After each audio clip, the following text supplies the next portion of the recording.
Welcome back to the morning show here on Arise News. It's now time to take a look at news stories making headlines around the globe today. And of course, we begin here in Nigeria, where the Nigeria Center for Disease Control have announced 22 new cases of COVID-19. Now, according to the agency, the 22 go down in a breakdown as follows. 15 were confirmed in Lagos, 4 in the Federal Capital Territory, 2 in Bauchi State and 1 in Edo. So a total of 276 cases have been confirmed across the country so far. As at 9 p.m. on the 8th of April, there are 276 confirmed cases of COVID-19 reported in Nigeria. Now, 44 have been discharged, which is the good news, but unfortunately, we've also had 6 deaths. So here's the breakdown of the cases of all the states with cases of positive COVID-19 in Nigeria as follows. So in Lagos, 145, the Federal Capital Territory, 54, Osun State, 20, Oyo State, 11, Edo, 12, Bauchi, 8, Akwa Ibom, 5, Kaduna, also 5, Ogun 4, Enugu 2, Ekiti 2, Rivers 2, Benue and Ondo 1, Kwara 2, Delta 1, and Katsina 1. So, Doctor, that's quite a lengthy breakdown that we've just gone through there of the COVID-19 cases, confirmed COVID-19 cases that we've had in Nigeria so far. So we're currently at a total of 276. The good news is that 44 people have been discharged. The bad news is, of course, unfortunately, we've also had 6 deaths in the country to date. So that's the latest update. What is your take with regards to this? I know a lot of people are also concerned and continue to ask questions about our testing capacity. Our health agencies are ensuring us that they are ramping up on our health capacity every day, but the questions are still being asked. What is your take on this increase that we're seeing here? Well, I hope that we'll get to a situation at some point whereby the number of discharged persons or persons who recover will be higher than that of persons who come down with the disease. Of course, the Minister of Health had predicted that with the contact tracing of about 6,000 plus persons, there will be no doubt that the numbers will continue to increase. And that's what we're witnessing now. And the containment strategies that have been adopted by the federal government and the state governments, we will be able, I hope, to measure the impact in terms of ensuring that the numbers do not continue to increase. However, at the press briefing that was held yesterday by the Presidential Task Force, Dr. Chikwe Ihekwezu, the head of the Nigeria Center for Disease Control, made a number of statements that I think need to be properly underlined. Yeah. One is that, look, a lot of people in Nigeria tend to recover without any medical intervention. And he made the point that what government does mostly by providing oxygen machines is to give persons the opportunity to recover on their own. I take that statement to mean that he's saying indirectly that most of the cases that we have in Nigeria are mild cases. Yeah. And of course, Chinese experts, having isolated about 30 different strains of coronavirus 2019, had concluded that there are 2 strains. The L strain, which is very aggressive and very potent, and the S strain, which is mild. So it may well be that in Nigeria, what we have had so far will be the S strain. And because of that, a lot of people may well be able, to survive. And the death rate in Nigeria may not be as exponential as we have witnessed either in the United States or parts of Europe. So that gives us some kind of assurance. Yeah. He also made a point about attempts by the Presidential Task Force to synergize better with private hospitals. And I think that that is important. Absolutely. Because the figures that have been quoted are official figures reported by the NCDC and the Ministry of Health. And, that may not be a full and true reflection of the pandemic situation in Nigeria. And I think that that synergy with private hospitals, where many Nigerians are likely to present their cases, is very important. Ihekwezu also made another point that I think we need to push. He was advising state governors to stop announcing figures and to stop offering professional advice on COVID-19. He made it clear that, look, these state governors should allow the experts to do the work. And I think that's very important. Because if you look around Nigeria, you see that state governors think that this is politics. They are beginning to politicize it. They are beginning to use COVID-19 as a vehicle for re-election. Rejecting positive cases as well? Yes, and I think that, I want to thank Ihe Kwazu for making that intelligent point. Absolutely. Because there have been altercations between some state governments and the Center for Disease Control, notably the Akwa Ibom State, when Center for Disease Control announced that there had been a confirmed case in Akwa Ibom State. The governor said it was not true. In Ogun State is quoting different figures from that of the Center for Disease Control. So I think that the politicians should allow the professionals to do their job. The fourth point that came out of the various briefings yesterday was the chairman of the Economic and Financial Crimes Commission, Ibrahim Magu, making the point that Nigerians should be careful, that some scammers are beginning to get involved in this COVID-19 recovery and containment process, and that Nigerians should be wary of making donations to all kinds of charities, that some of these charities have become vehicles for fraud. Absolutely. And that the EFCC is already getting into the matter, and that people should be careful what they click on, what kind of things that they follow on social media. Absolutely. And I think that that is a wake-up call that many Nigerians should pay attention to. Certainly, I agree with you on that last point. You have to be able to verify the charities that you're giving to. It's easy to verify registered charities as opposed to charities that aren't online. All charities should also be putting out transparent information with regards to what they're receiving and how they're donating, etc. So that transparency is key, and I completely agree with you. Now, let's move on to another big headline in Nigeria today. The Nigeria Medical Association has vowed that its members would not interact or collaborate either with the 15-member Chinese medical team that arrived in Nigeria yesterday, being Wednesday. Now, the team, whose members arrived at Nnamdi Azikiwe International Airport in Abuja, is in Nigeria to help the country combat COVID-19.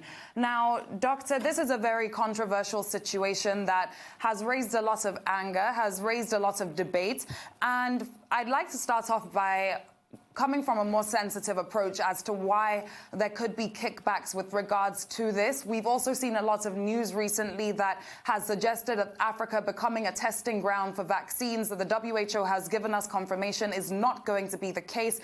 There's also a hashtag trending that OG is going to come on and discuss with us later on the show. China must explain, whereby Nigerians are being mistreated in China. And there's a lot of kickback at the moment. But there's also a lot that I don't understand here, because these are not doctors that can come and train in Nigeria. They're not registered to train. They're coming here as experts for research purposes. They're not coming here, they're not coming into the country to come and train as doctors. They cannot do that. We need expertise right now, Doctor. Well, we need to go on a break shortly, but let me just say quickly that I'm embarrassed, I'm shocked that the Nigerian Medical Association is behaving as if it's a students' union government. Yeah. The Minister of Health had already offered clarifications as to the extent of the involvement of the Chinese medical experts.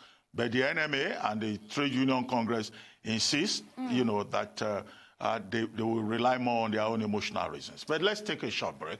When we return, perhaps we'll have more time to dwell on this. Definitely. We'll be right back. You're still watching The Morning Show here on Arise News.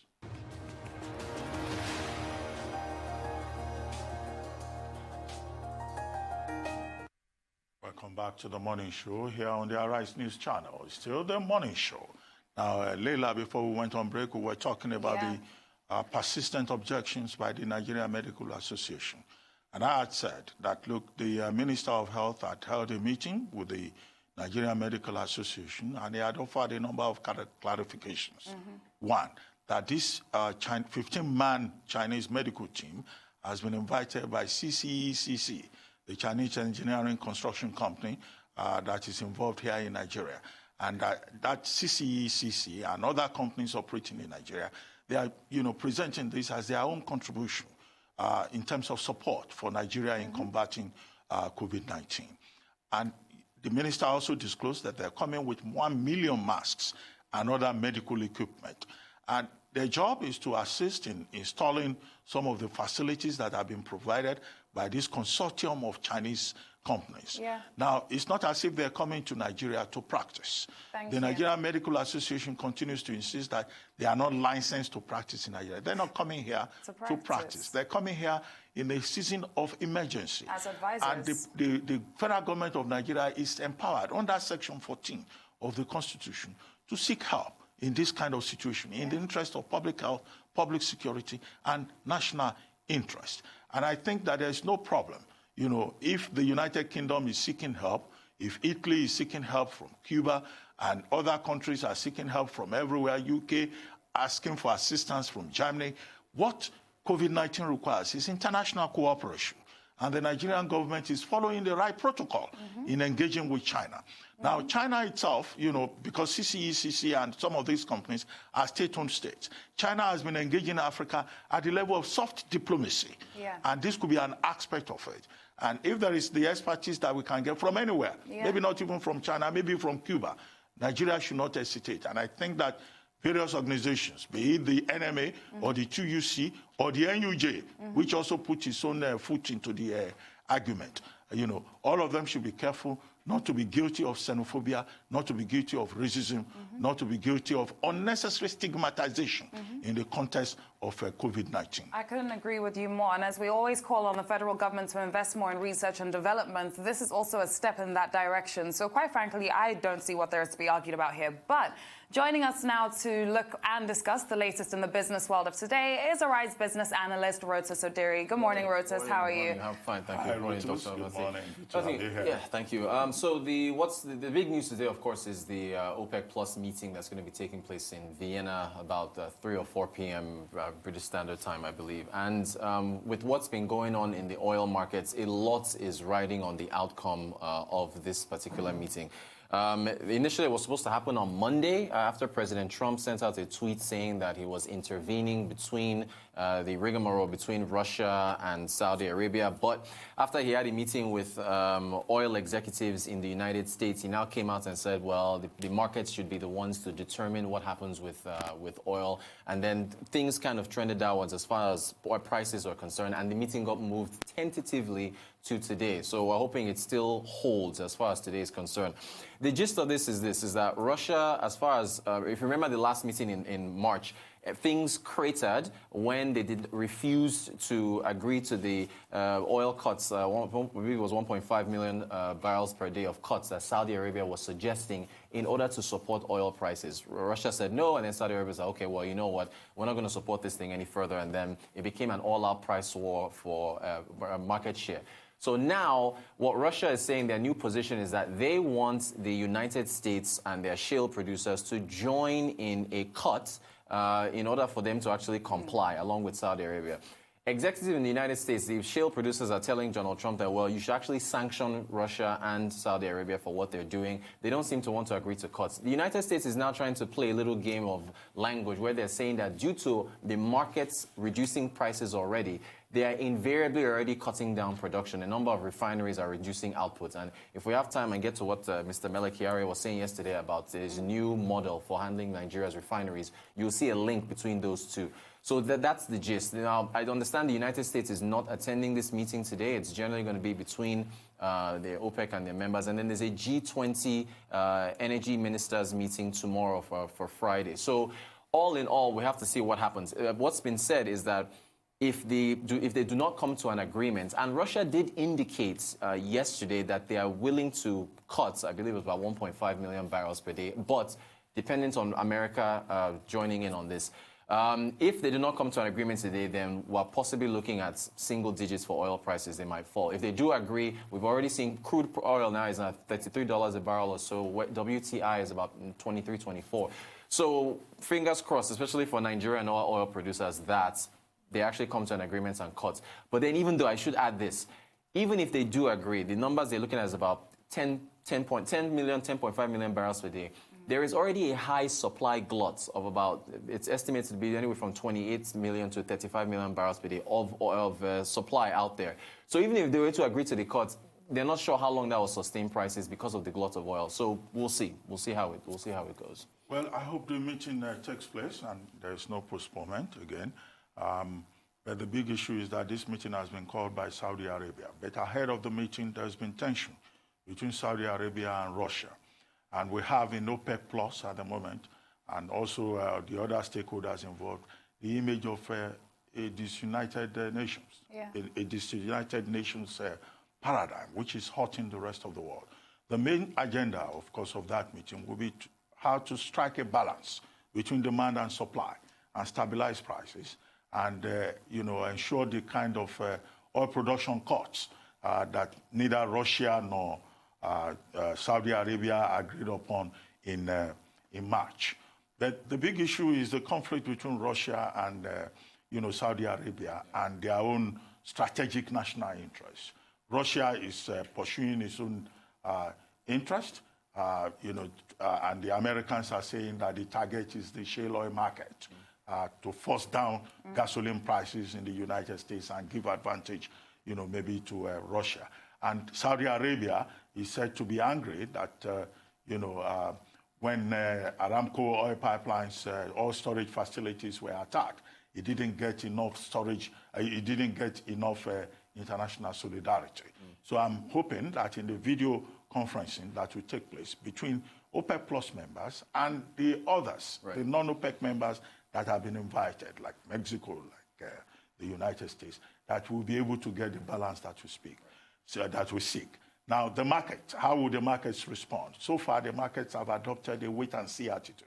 But in the last 48 hours or thereabouts, we've seen some improvement, in the market. The ringgit, for example, has improved, significantly in the last 48 hours, and oil prices have gone up appreciably. But our own concern should be, one, the geopolitics of it and how it affects us. I think that what we're seeing beyond oil is a dismantling of the power structure, in the world. Yeah. The United States, for a very long time, had used Pax Americana, to stabilize the world and to dominate the world. And its partnership with Saudi Arabia over the years had helped Saudi Arabia. But now, nobody's demand for oil has reached a cataclysmic low point. Right. And Saudi Arabia itself is vulnerable. Russia itself is vulnerable. Right. And both countries have come out as losers because they stand the risk of perhaps even losing the Asian market and allowing the United States to remain dominant in that industry. So we hope that reason will prevail. But where does Nigeria come into all of this? If production cuts are agreed upon, it's not something that three countries, the U.S., Saudi Arabia, and Russia alone can carry. Because there are some analysts who have been talking about the sharing of burden. Right. Can Nigeria share anybody in terms of production costs? I mean, we're even struggling to meet our target of between 1.7 and 2.1. And there are persons who have been asking the legitimate question. Shouldn't Nigeria pull out of OPEC? As OPEC, as a cartel, not outlived its relevance, given the changing, paradigms of global power and energy politics. So these are some of the questions, but Nigeria should use this as an opportunity to think ahead, to begin to see, how do we best position ourselves? Should we be worrying more about gas? Should we be thinking more seriously of diversifying our economy? Because we're going to take part in that video conferencing more or less as spectators. We really don't have the weight. The honest truth. Can we increase production? Can we offer discounts? Can we ramp up our production facilities? Do we even have the resources to compete? So. Right. It's honestly a big shame, and it's a scary position to be in as well, because a decision has to be reached today. There has to be some sort of agreement that's reached. Otherwise, countries like us right here in Nigeria, we're really and truly, and I'm sorry to say, screwed. So that's our only option at this point. Honestly. In other news, of course, there's been a revision to our budgets, and our budget deficit has now increased to about 5 trillion naira. We spoke with the Minister of Finance, Zainab Ahmed. She was, with Charles Anyogolu in Abuja. And we also spoke with Mr. Mele Kyari as well, GMD of NNPC. So with the revisions that have now been sent over to the National Assembly, we've seen a budget revision that's been done, as Dr. Bates has already mentioned. Oil price benchmark has gone down to $30 per barrel.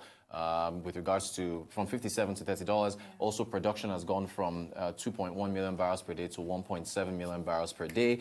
And the initial budget of 10.5 trillion has now been reduced down to 10.276. And so we're looking at a 20% reduction in capital projects to the tune of about 312 billion naira. But more importantly, our initial deficit of about 2.4 trillion, which had the budget at 10.5, revenues at 8.5, that was 2.4. Now revenues have been reduced to about 5 trillion or so, right? So you've now got a larger deficits where you're looking at a 10.2 trillion naira budget and 5 or so trillion in initial revenues. That 5 trillion, now how are you going to plug it?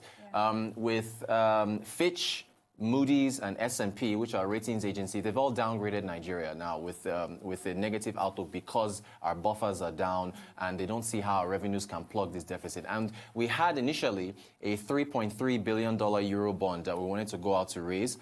They shelved that. They shelved it because of what the costs would mean to us. So now we have to look elsewhere in order to plug it. So it's challenging for now with regards to how we're going to plug the deficit now. But I do give the government is being credited for looking at the realities of the situation and revising the budgets in that regard. Well, I mean, the truth of the matter is that we're in very serious trouble. Yeah. We're going to take debts that it will take generations to pay. We're going to have a very difficult time ahead, getting out of the difficulties that COVID-19 and the crash in the spot price of oil has imposed on us. Right. Now, if we say we're reducing capital expenditure, right, at the same time, we have an infrastructure deficit in this country, which is supposed to be a priority. When are we going to solve that problem? We're paying the price for the failure of our leaders to think ahead strategically. But thank you very much. Thanks, Rosa. See you tomorrow. Right. Let's go on a very quick break. When we're back, Aaron Akerejola, our sports analyst, will be here for the latest in sports. Stay with us.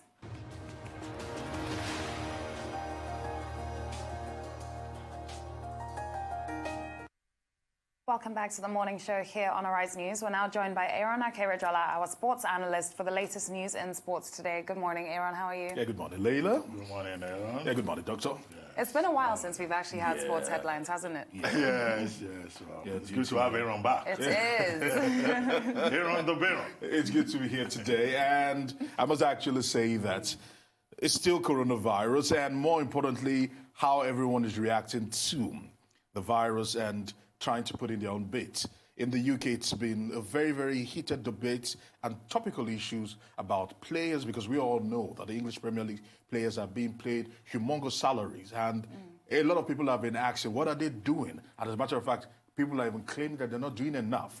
But yesterday, a pact was actually signed between the captains of the clubs to put together what they call the Players Together Fund, which would actually raise about £4 million for the NHS, and they've insisted, the players and the captains of the 20 teams in the English Premier League, that these funds will be going directly to the NHS staffs. As a matter of fact, they'll be giving cash directly to them, and not just to them alone, to also other people that need this cash. And so, as a matter of fact, we're expecting maybe by Monday, this would actually roll into action. And a lot of people have been celebrating the players for doing this. That is one prong. The other side of the coin still remains that at the moment, while clubs are right now, because you were mentioning in the business how the whole coronavirus would impact the economy generally. Right now, debts are beginning to show in the books of several Premier League clubs that they are owing huge amounts of money, some running into 1.5, 2 billion pounds. And they are still asking the players that, as a matter of fact, take a pay cut. And the English Premier League players, through the PFA, talking about the Player Association, are still insisting that, hold on a minute, why should the players take a pay cut? So it's still been back and forth. Clubs are deciding how to go about it, although commendation must go to Manchester City, who have taken the first step, and the players have said to themselves that let's actually take a pay cut so that non-playing staffs can be paid, as a matter of fact, and also cushion the debt on the club. Well, two sides to the story. You'll recall that Matt Hancock, Health Secretary, was the person that started this whole argument about players taking pay cut. As a way of players in the Premier League showing their commitment and support for the war against COVID-19 in the United Kingdom. And that became very controversial because the players did not want. But some clubs took the first step of following their non-playing staff, that is sending them on vacation without pay. And I think Tottenham did that. Aston Villa also did that. Liverpool. And Liverpool. And then it became controversial because, people were there saying, okay, if you are doing this to the non-playing staff, how about the players themselves who earn what you call humongous salaries? Yes. But the players resisted.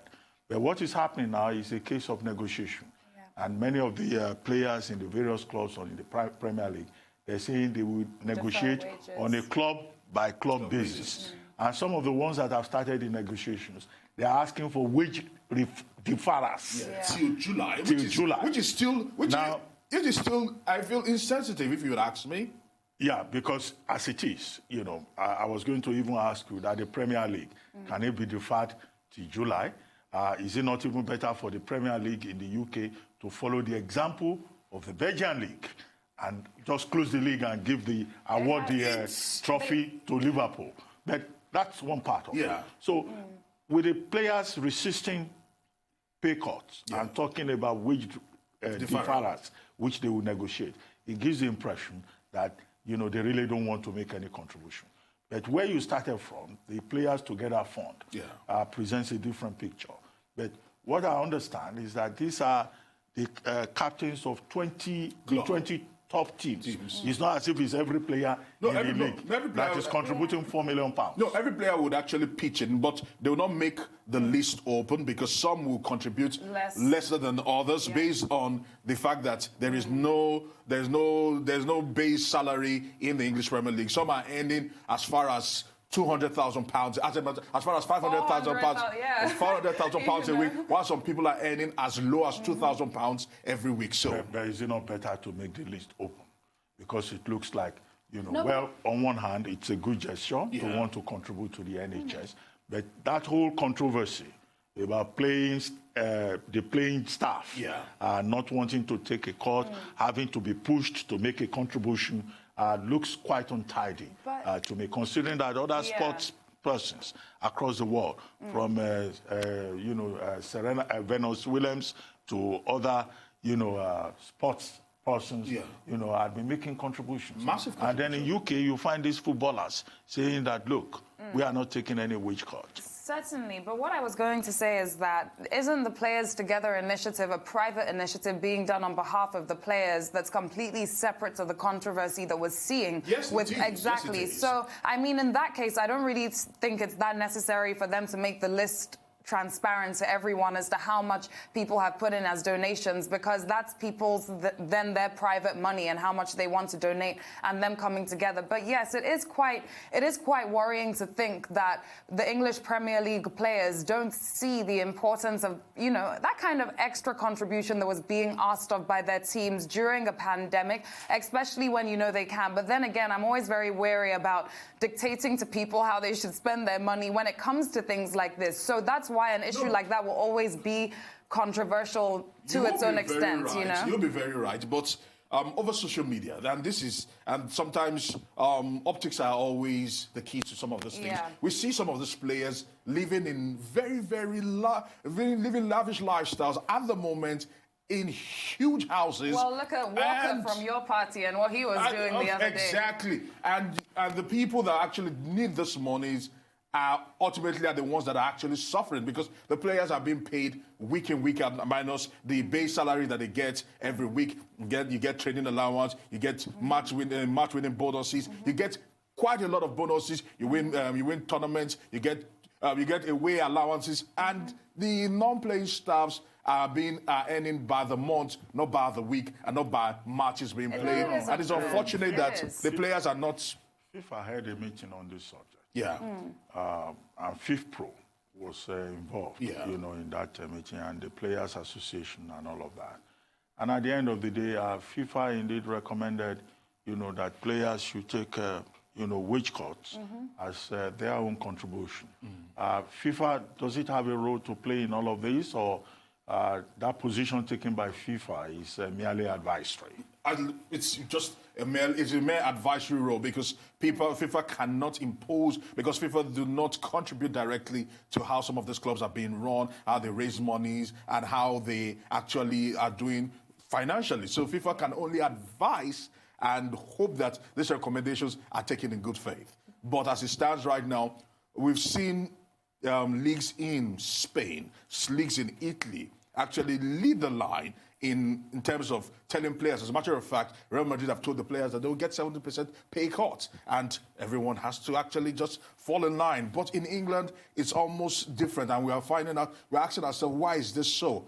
Because everything about England is always surrounded money, and that should not be the case. We know that they are the most boisterous league at the moment. They are the most flamboyant league at the moment. They should be leading from the front. They claim to be the best league in the world. They should lead by example because there is money in the league. And as a matter of fact, that is why they are still insistent they don't want to end the league because of the monies that will be lost. As a matter of fact, this has not just spilled to players alone. Now, former players of the English Premier League who are actually broadcasters right now that run commentaries for several TV stations are beginning to talk to lawyers because they are saying that the broadcasters are saying that if there are no matches, we do not need your services. And that means that we cannot be paying you for the work you did not do. And they are saying that, no, you have a contract, and you have to pay us whether we do the work or not. Yeah, so it's the still... employers will plead force majeure. Yeah. Exactly. They're confronted with But it's even insensitive. No control. It's insensitive in a time like this to say that, to insist that you get paid when everyone is taking a collective loss. You know, I do have to agree It's with Barcelona, by the way, that took a 70% pay cut. Real Madrid have followed suit. Real Madrid, 30%. 10%. Oh, Okay, 10%. Okay, 10%. thank you for that correction. But yeah, I mean, how are some of the smaller clubs in the Premier League really going to survive this as well? They do need the help from their players, if we're being honest. So I do agree with you, Aaron. It's a good point. Well, let's see how it actually goes. Yes, the English Premier League are hoping to kick in sometime late June, with the hope of trying to cushion the effect of this at Well, some you point. are assuming that by late June, the COVID-19 crisis Exactly. will have They are being disappeared. very excitedly Well, optimistic. It's an assumption. Yeah. Because as of today, in the United Kingdom, Yeah. government is even considering extending the lockdown. Not just because of Easter, with temperatures, getting higher, and people being excited, wanting to go out outdoors. more, exactly. Government is considering extending the lockdown. And that will probably be Dominic Raab's first assignment as a deputy where necessary for Boris Johnson. Yeah. So there's no guarantee that by June, late June, the league will be able to return because nobody knows how this pandemic is going to pan out ultimately. And the UK had their highest death rate yesterday. I mean, you know, the situation is so uncertain right now. It's so uncertain. So quite frankly, I don't know. The Premier League are being a bit optimistic, in my opinion, especially compared to other sporting leagues that we're seeing around the world. So let's see how it all plays out. But the good thing is here that you mentioned is that the fact that the money is going straight to NHS frontline health workers is actually amazing. And they do have to be commended for that to a certain extent, to an extreme extent, because NHS frontline health workers are literally getting nothing right now. And quite frankly, they need the most. So, yeah. Yes, the NHS staff, and the frontline workers, they deserve all the support. And, Leila, this evening, today is Thursday, right? Yeah. There will also be the clap hour at 20:00 BST, British Standard Time. And that has been happening consistently for about 3 weeks now. Yeah. People just staying on their balconies and applauding, the NHS workers who have taken a very serious hit, making sacrifice. And, Miss UK, who is a medical doctor who had been away, Yes. she came back And she had to said, give up look, her crown. I have to join my colleagues to fight this pandemic. And that's the spirit. Just before we go, it's good we actually Well, we mentioned need this. to take a short break now. We're When we coming back return, the morning show will continue.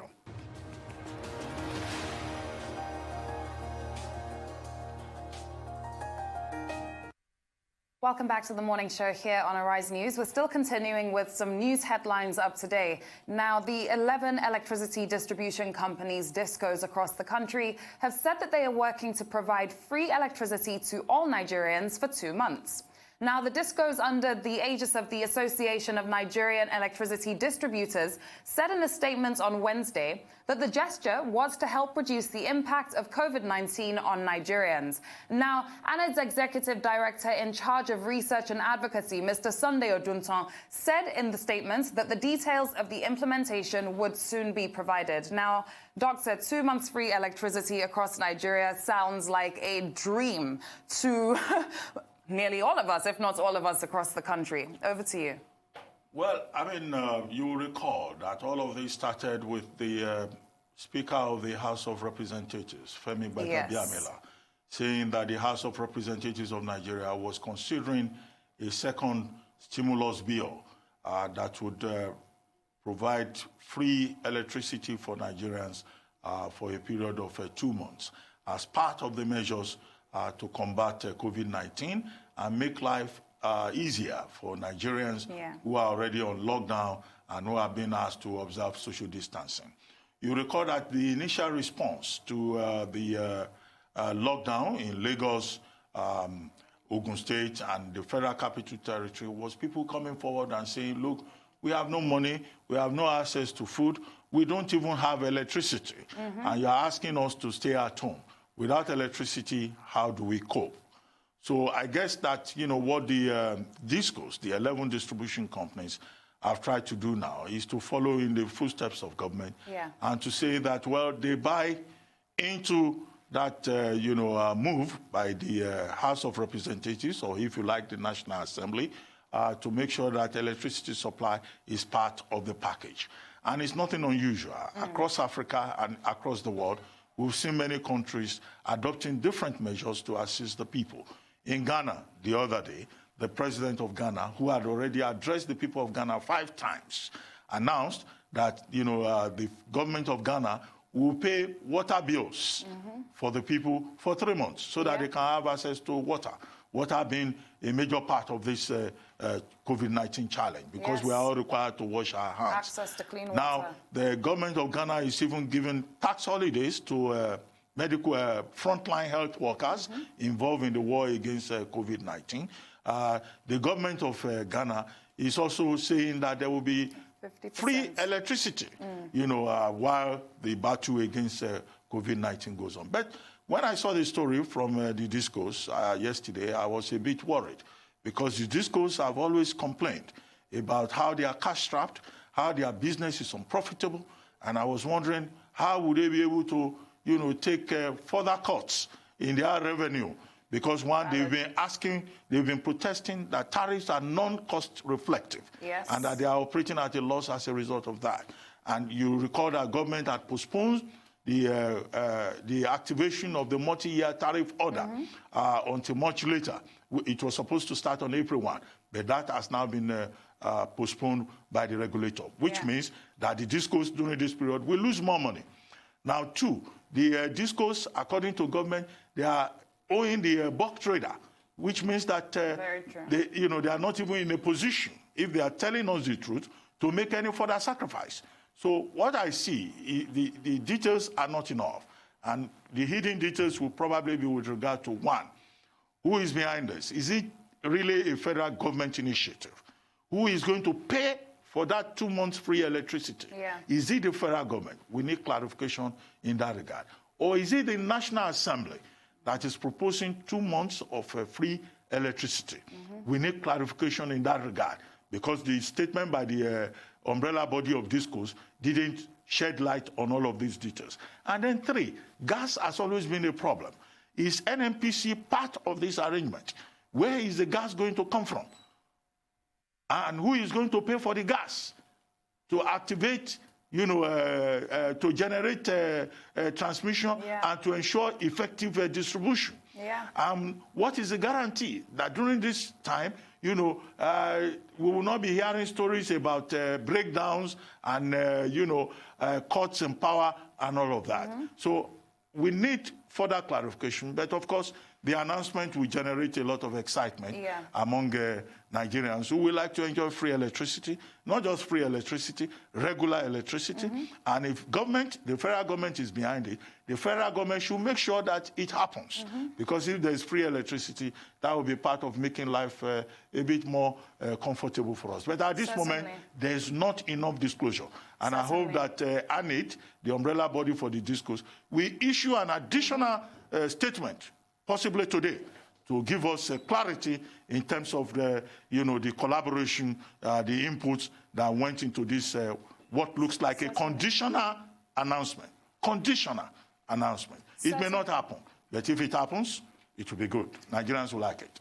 The questions you raised are extremely valid because, I mean, already 23 million homes in Nigeria have or use generators, right? So this is generally an announcement that would raise a lot of excitement. But when the Speaker of the House, Honorable Femi Gbajabiamila, the other day came out to announce this proposal by the House, the first thing that I thought to myself was, this is definitely not going to happen. This is just going to become water under the bridge because how exactly is this going to be made possible? So these points that you raised, Dr. Honestly, are extremely valid. And we do need, or we are seeking clarification on that. So I hope the federal government do give us that clarification so that the citizens can have a better idea of what exactly we're to expect here, so that it's not just words coming out that's not actually going to be coming into fruition. And, you know, I mean, we don't want to be let down by something like this. I mean, it's already generated so much excitement across the country.